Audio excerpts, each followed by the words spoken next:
Tindakan Gabungan Pertubuhan Bukan Kerajaan NGO Hak Asasi Manusia Malaysia atau KOMANGO yang membawa laporan berhubung hak asasi manusia ke Semakan Berkala Sejagat UPR di Geneva sepatutnya mencelikkan mata semua pihak, khususnya umat Islam di negara ini untuk bermuhasabah dan seterusnya kembali bersatu.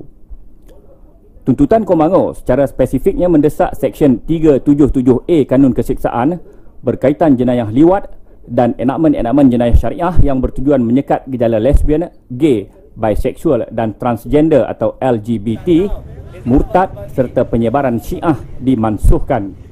Semua tuntutan itu boleh diibaratkan sebagai cacing sudah naik ke mata kerana ia jelas menunjukkan bahawa semua NGO berkenaan tidak menghormati kedudukan Islam sebagai agama persekutuan selaras dengan artikel 3/1 dan 11/4 Perlembagaan Persekutuan, selain mencampuri urusan agama serta mencabar kemuliaan umat Islam.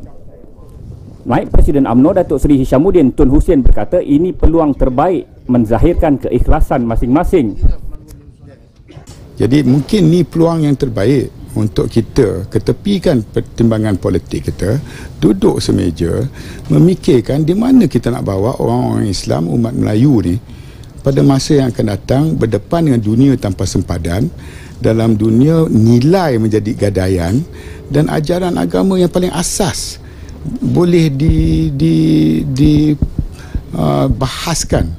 Kalau dulu tak tergamak kita. Menurutnya perkara yang cuba dijuarai KOMANGO dilihat mencabar kedudukan Islam di negara ini dan ia boleh menjadi asas kepada perbincangan di antara dua parti itu.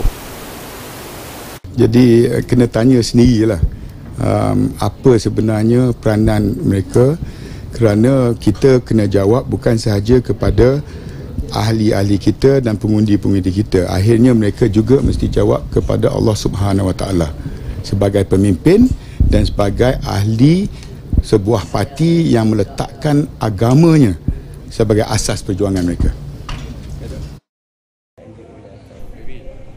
Sementara itu, Ahli Parlimen PAS Pasir Mas, Nik Muhammad Nik Abdul Aziz berkata, usaha KOMANGO untuk menghalalkan apa yang diharamkan oleh agama dan budaya masyarakat ditolak oleh PAS. Usaha mereka untuk menghalalkan apa yang diharamkan oleh agama dan budaya masyarakat kita ni kita tolak.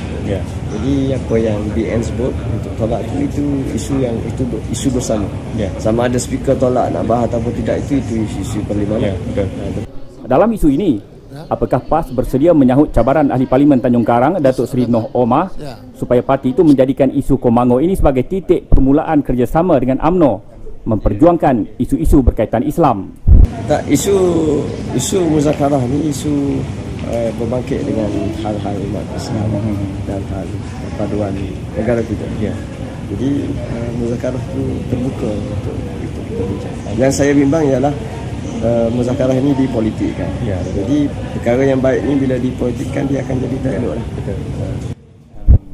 Noh berkata usul beliau untuk mengutuk KOMANGO yang ditolak untuk dibahaskan di Dewan Rakyat Rabu adalah langkah pertama untuk muzakarah di antara PAS dan UMNO. Beliau menegaskan demikian dalam satu sidang media di lobi Parlimen selepas usulnya itu ditolak timbalan yang di-Ketua Dewan Rakyat Datuk Ronald Kiandi atas alasan ia tidak perlu disegerakan. Noh pada sidang media itu mencadangkan isu tuntutan KOMANGO dijadikan sebagai topik utama muzakarah antara PAS dan UMNO. Kerana hari ini ramai orang bercakap soal muzakarah di antara PAS dengan UMNO. Saya kira isu ini, isu menolak tuntutan KOMANGO ini, saya kira boleh diambil satu langkah yang pertama untuk muzakarah di antara PAS dengan UMNO ini. Noh juga menuntut satu siasatan segera dijalankan oleh pendaftar pertubuhan ROS berkenaan status 54 NGO itu kerana beliau difahamkan ada yang tidak berdaftar.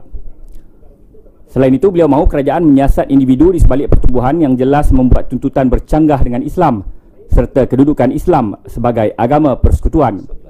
Timbalan yang di-Pertua Dewan Rakyat Datuk Ronald Kiandi menolak usul yang dibawa Noh itu kerana kerajaan telah mengambil maklum dan meneliti semua cadangan yang dikemukakan kepada Malaysia semasa proses semakan daripada Majlis Hak Asasi Manusia Anjuran Pertubuhan Bangsa-Bangsa Bersatu di Geneva 28 Oktober lepas.